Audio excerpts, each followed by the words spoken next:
Bismillahir Rahmanir Rahim. This is for the African Muslim Reformation series. However, anyone can benefit from what I have to say. Brothers and sisters, I'm speaking specifically to those of you that are in your 20s and early 30s, especially the men. Stop chasing the elders. It's going to be controversial. Stop chasing the elders. If you go to your local mosque and you see men that are 50, 60, they're about to die. Men that are in their 50s and 60s, maybe even late 40s. And you are in your 20s, perhaps late 20s and early 30s. This is a pandemic in our community. It's a psychological disorder in our community. It's a mental disorder.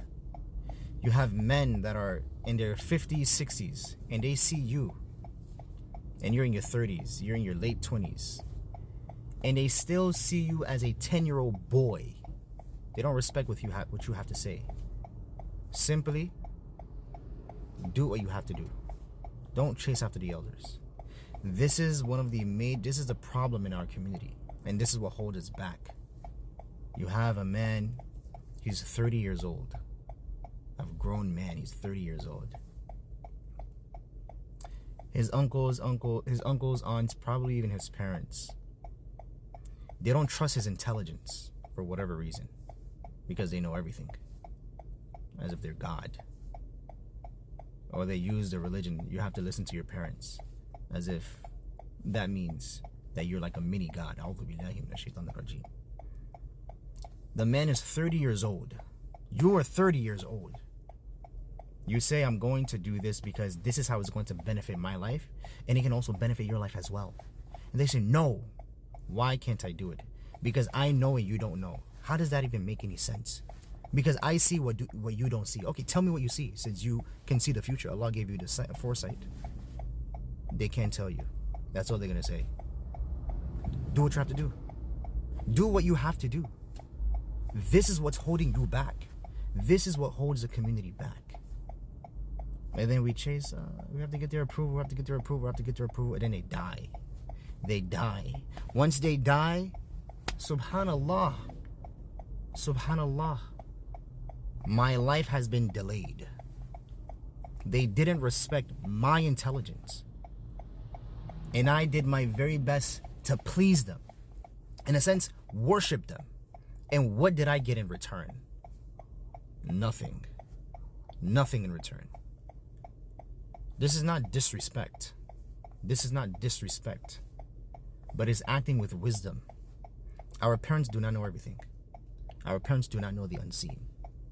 Our elders don't know everything. Proof. Look at the community. Proof that they don't know everything. In fact, there's a lot of ignorance in their circle. But yet, their children, the children that they themselves raised, who have now reached the age of maturity and alhamdulillah, they have some intellect. And there's a lot of us as well. They don't even sit down with them one day out of the whole year to say, our children, you've reached the age of intelligence and intellect. You're mature. How do you view the world, and what do you think we need to do moving forward? They don't even, one day out of the whole year, one day out of 10 years, they don't even do it. They don't even do it. And then you make a mistake, they point their fingers at you and laugh. And they're your elders. If that's the case, do what you have to do. Don't chase them. But do not disobey and be disrespectful. Be respectful. Obey with wisdom. Walhamdulillahi Rabbil Alameen. But do not chase them. Or you're going to chase them to the grave. Because that's like, subhanAllah. They're only getting older and older. And as they get older and older, they're being set on their habits. As they get older and older, and as the years go by, society is evolving. The mentality that they have is from 50 years ago, 30 years ago. That's the mentality that they have 20, 30 years ago. What do they know? Subhanallah. They're far behind. Alhamdulillah, we have more knowledge, but they don't trust our knowledge. So we have to do what we have to do. If it disappoints them, it disappoints them. Alhamdulillah Rabbil Alameen. On the day of judgment, You just blame me, inshallah. I'll have my arguments ready. Peace.